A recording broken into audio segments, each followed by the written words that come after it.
গুমের মাধ্যমে মানুষ হত্যা এগুলো কিন্তু বন্ধ হয়ে যায়নি। এবং এই যে হয়তো আমরা আয়নাঘরের খবর এখনো পাইনি, কিন্তু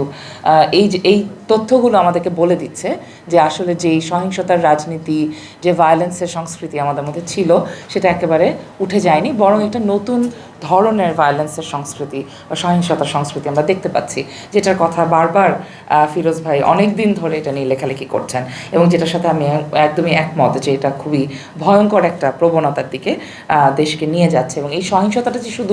শুধু একজন মানুষকে শারীরিকভাবে করা হচ্ছে তাই না, আপনারা খেয়াল করলে দেখবেন যে সাইবার স্পেসে যেভাবে হয়রানি করা হয় তাতে মূলত আসলে মানুষের কথা বলার অধিকার, যেই জবানের অধিকারের জন্য এত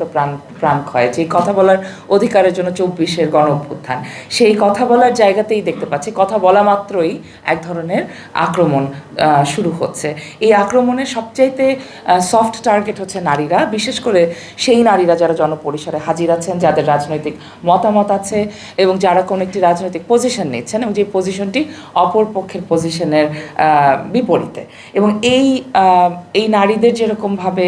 ভয়াবহ ধরনের হয়রানি করা হচ্ছে, যার শিকার এখানে শুধু নারীরা আমি বলবো না, শিকার এখানে পুরুষরাও আছেন। রাজনৈতিক মত পার্থক্য,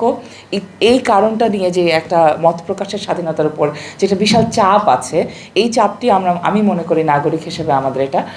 সবসময় রেকগনাইজ করা দরকার। কারণ আমি আমার জীবনে মানে কি যেন বলে না, অনলি মি পোস্ট মনে হয় জীবনেও করি নাই। 5ই আগস্টের পরে এটা শুরু করেছি এবং এখন অনেক আছে এরকম অনলি মি পোস্ট। তো এটা তো একটা ভয়ঙ্কর কথা যে আমরা যে জবানের স্বাধীনতার জন্য এত পরিশ্রম করলাম, এত প্রতিবাদ, এত দিনের এত সংগ্রাম, আন্দোলন, এতগুলো জীবন চলে যাওয়া, তারপরে যদি রাজনৈতিক মতামতের জন্য বা মতামত দিতে পারবো কি পারবো না সেই জায়গাতে যদি এখনও ওই ডিলিট বা ব্যাকস্পেস বাটন যদি আবার ফেরত আসে, তার মানে তো এটা আমাদের জন্য আসলে মানে প্রত্যাশিত নয়।